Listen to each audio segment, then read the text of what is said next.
Hello বন্ধুরা, কেমন আছেন? আশা করছি সবাই ভালো আছেন। আজকে আর একটা নতুন রেসিপি নিয়ে আপনাদের কাছে চলে এলাম। প্রথমে আমি চানাটাকে সেদ্ধ করে নিয়েছিলাম, তারপর পনিরটাকে ভেজে নিয়েছিলাম। এবারে সেই পনির ভাজার তেলেতেই আমি সব মশলাগুলো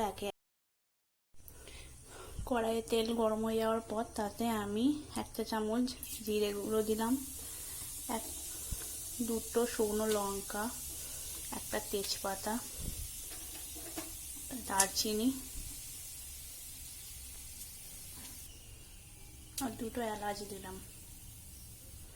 তারপর আগে থেকে কেটে রাখা ক্যাপসিকামটা দিয়ে ভালো করে নেড়ে চেড়ে নিতে হবে।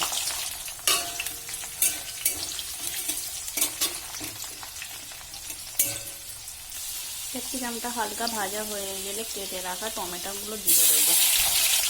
যাতে টমেটোগুলো তাড়াতাড়ি গলে যায় তার জন্য সামান্য পরিমাণ নুন দিয়ে দিলাম। এবার নুনের সাথে টমেটো আর ক্যাপসিকামটাকে ভালো করে নেড়ে নিচ্ছি।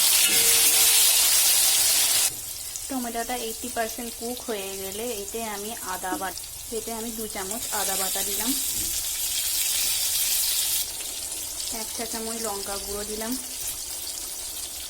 1 চা চামচ হলুদ গুঁড়ো দিলাম, কাশ্মীরি লঙ্কা গুঁড়ো দিলাম, চানা মশলা দিলাম এবং সবশেষে সামান্য পরিমাণ চিনি দিলাম।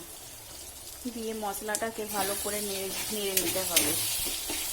যতক্ষণ না মশলা থেকে তেল ছেড়ে দেয় ততক্ষণ মশলাটাকে ভালো করে লো হিটে রান্না করতে হবে।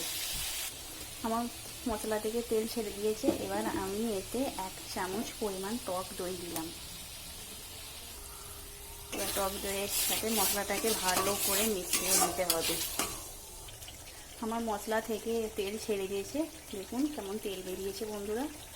এবার আমি এতে আগে থেকে সেদ্ধ করে রাখা চানাটা ঢেলে দেবো।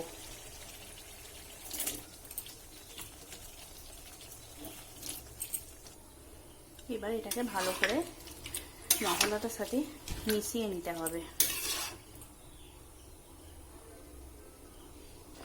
আমার চানাতে ফুল ধরে গেছে। এবার আমি আগে থেকে ভেজে রাখা পনিরটাকে চানার মধ্যে দিয়ে দেব। এবার পনিরটাকে চানার সাথে ভালো করে মিশিয়ে নিচ্ছি। আমার চানা মশলা তৈরি হয়ে গেছে। এবার আমি উপর থেকে ধনেপাতাগুলোকে ছড়িয়ে দিলাম।